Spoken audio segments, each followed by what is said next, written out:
Hi Scorpio, this is Morgan with Compass Rose Astrology, and today we're going to be going through the tarot and astrology chat for you for the month of May 2023. And in these videos, I go through the astrology, the transits and aspects that we should be experiencing and kind of going through this month, what might be highlighted most for you. Then we'll tie it in with a tarot reading and see maybe if we can pull a story in or see if there are any certain planets or anything that we should look at most. And then after that, I do an oracle pull to get just one final kind of message from spirit and from the universe that they want to convey to you. And I do these readings from a general kind of rising sign perspective. You can see over here that Scorpio is on the ascendant in the first house. So this is a general reading, so take what resonates and leave what doesn't. And if you're looking to get more of kind of a better idea of what might be more personalized towards you, you can also watch your sun and your moon videos to get more of an idea of maybe some other areas that might be activated in your house, just in case, or in your house, in your birth chart, just in case, like whatever house your sun or your moon are in, those might be activated a little bit more depending on your birth chart. And yeah, so I do want to say, I know that this is a whole different setup. I just want to say thank you for kind of bearing with me. We have a different environment this month, but next month I will be going back to the normal setup and everything that we're all used to. So thanks for bearing with me. That does unfortunately mean that I don't have any of my normal cleansing tools with me, but I did do a pre-shuffle where I brought in the intention to clear any negative energy and provide clear, purposeful, constructive messages for you, Scorpio, from Spirit. So that's how we're going to be approaching this today. And let's just talk through the transits first, because we have a lot going on. We do have Pluto on the very first day of May going retrograde in your fourth house. And Pluto's only been in Aquarius for just a couple weeks now, and will move back into Capricorn in June, on June 12th. So anything that you have been experiencing with Pluto and Aquarius in your fourth house will just take a much slower effect on you. Pluto's going to slow down a lot when it goes retrograde. It's moving in a much slower fashion, and also could indicate some reversals or redos of anything that has to do with fourth house. Could be like parents having to redo something with work, could be revisiting some old like family conversations with your parents, stuff like that. But first and foremost, like most importantly for you, Scorpio, we do have a full moon eclipse in your first house, and this is huge. I think eclipses are actually a lot more powerful than people kind of give them credit for. They don't often have like concrete examples of what comes out of eclipses, you know? But having an eclipse in your first house, that can definitely indicate another revisit to how you approach your body, your health, your mind, you as a soul.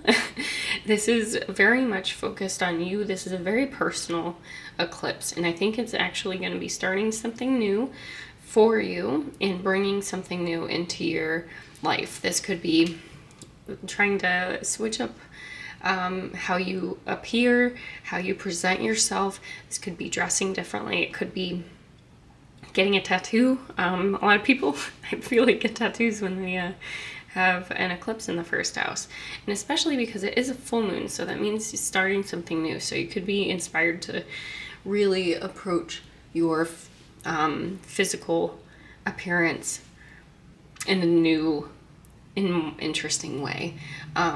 I also do think that having eclipses in the first house, having anything in the first house, really relates to your physical well-being. So I think you're going to feel empowered again. But anyway, I'll stop rambling on that. You are ruled by Mars, so another pretty powerful transit for you, Scorpio, is that Mars is going to be moving out of your 9th house and moving into the 10th house, and that means it will be making an opposition to Pluto over here. So that's something to really, really watch, because Mars and Pluto, they don't really play the nicest, just to be honest. And it could indicate a big upheaval regarding either how your career or maybe something at home. So just watch that as Mars moves in there. And you also have an absolute ton of stuff happening over here in your 7th house. We have Jupiter moving out of your 6th into your 7th, which can really mean a lot of abundance, a lot of happiness and excitement and just luck, which is really exciting. And let's see. Yeah, so let's just jump into the tarot reading, and let's see what planets and houses light up for you most. What has Scorpio been going through? I've been going through it. Not really. Actually, that's not bad. Oh, I love it. Scorpio. Oh, that's so wonderful. I don't know. I really like that. So we start off with the Ace of Swords. We have the 4 of Wands and the 5 of Wands. So what this indicates to me is that you've had an idea, you've had a thought, something has kind of come over you and really taken hold of your mind and your being, and it's inspiring you, and it's also making you really nervous. That's what the energy that I get with this five of Wands is like, there's just this like hesitancy to you, but it's like a really nice kind of nervousness that can lead to really good things, especially with this 4 of Wands. So with everything that's happening over here in your 7th house, I'm wondering if you're beginning to think about leveling up with a partner or trying to find a new partner, and it's just making you really nervous, which could very well be. Let's see what else this could be. This could also be something creative, because we are getting Saturn.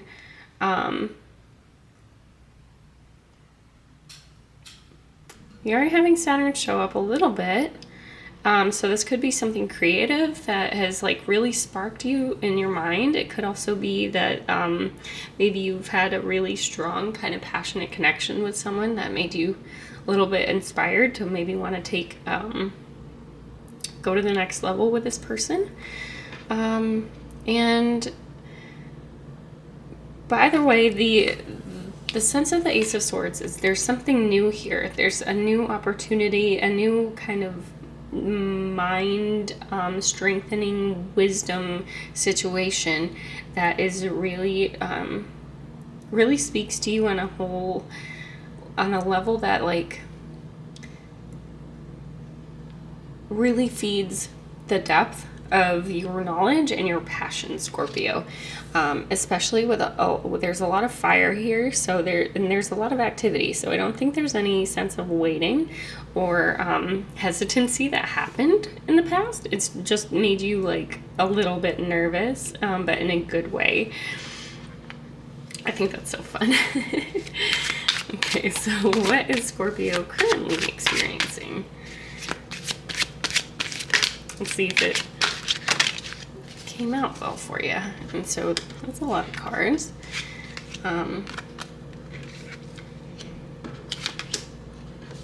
Yeah, okay. So we have, again, lots of energy. So we have an 8 of Wands, a 9 of Swords, and the 10 of Pentacles. So we go 8, 9, 10, right?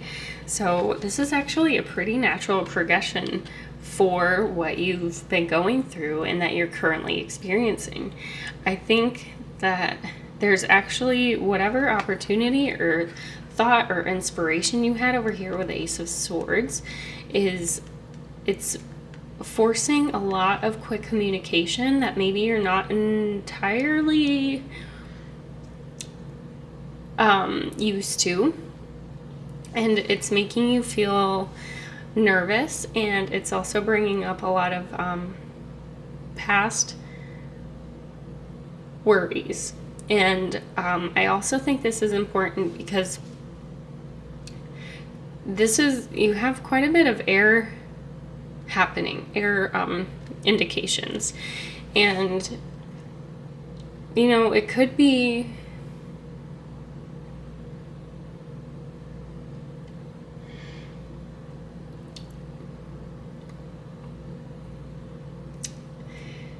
I think it's mostly going to be, it's not, for a second there, I was like, maybe it's Libra, but I don't think that's being indicated here at all. I think your actual house here is Gemini, and there's maybe some karmic debts that have happened in your past around kind of relationships that have made you a little nervous, and has you've experienced some things in the past that were maybe a little like unsettling, and kind of put a bit of a block on your mind, and really affected the way you think and the way you feel about certain situations. But this new kind of inspired kind of, I don't know, happy nerves kind of situation is coming at you fast, and I think it's making you a little bit nervous, because maybe you're like, yeah, well, I don't know if that actually creates a good foundation for something, because in the past when things move too fast, it wasn't real, it wasn't based on anything real. It might have been just based off of like how someone thought I was nice to look at, or how someone had this incorrect perception of who I am as a person, and they didn't get the time to actually get to know me. But what this is indicating, this 10 of Pentacles, this is saying that there is a very, very strong potential for really great foundation and base and stability and wealth and abundance and true connection and security with someone. And I think that's awesome.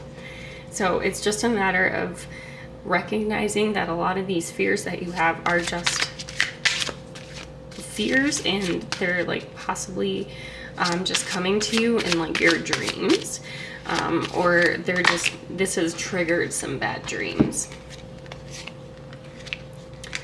Okay. So, Spirit did tell me to look at the bottom of the deck, and we have the Ace of Cups. So this is emotional fulfillment as well as intellectual fulfillment, and maybe that's been a little bit hard for you to find with people too. Someone that shares the same values, and maybe even in education or beliefs. And there's just an opportunity coming in for you here that is both emotionally fulfilling and kind of spiritually and intellectually fulfilling. And what we have here coming up for you, we have the Five of Pentacles, we have the King of Cups, and the Six of Swords. And this, I couldn't have asked for better cards to kind of explain what to look forward to after this sort of like hesitancy and unassuredness. And there's definitely this feeling of being abandoned. So I don't know if this is something that you've felt in the past, and that might be why you were kind of hesitant to take things to a new level, because the only thing you've experienced in the past was being neglected and not being seen or known and being really lost. And I bet this is a big experience has happened with these eclipses and these signs to Scorpio and Taurus over the last like year and a half. So if that's something that you felt, like neglect and not being seen, not being known, just being kind of there because you were considered the right person or something along those lines. And Scorpio, it breaks my heart because you're an incredible person, and I think you have a ton to offer, and you are a very emotionally deep strong, committed person. And you have someone coming in that's going to be acting as the King of Cups, that will have this water, this emotional support and love and devotion and commitment to you, that is also like with some sort of a mental connection or ability to speak to you as well. So maybe that was something that was missing. And I have you here in the Six of Swords.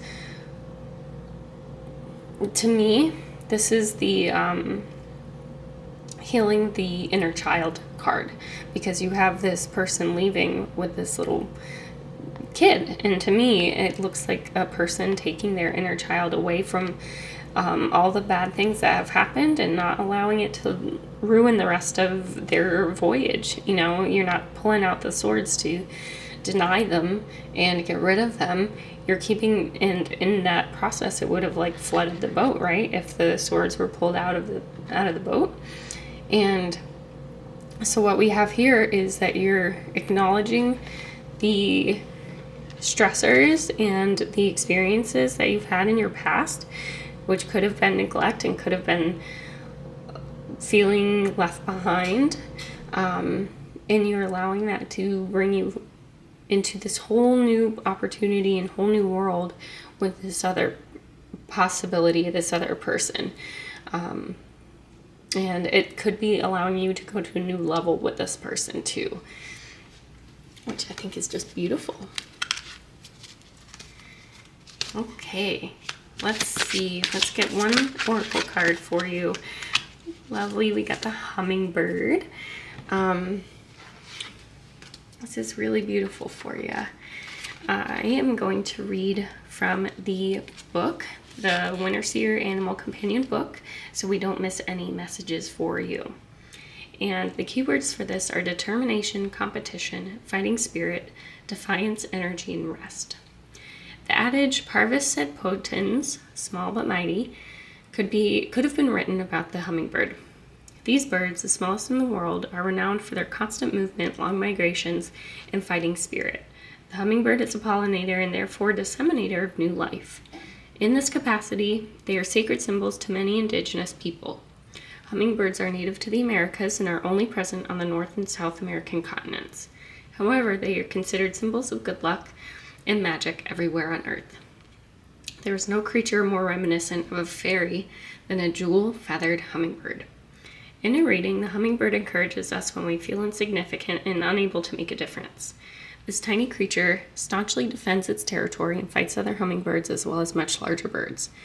The hummingbird is highly energetic and reminds us of how much we can accomplish if we apply ourselves to a task diligently.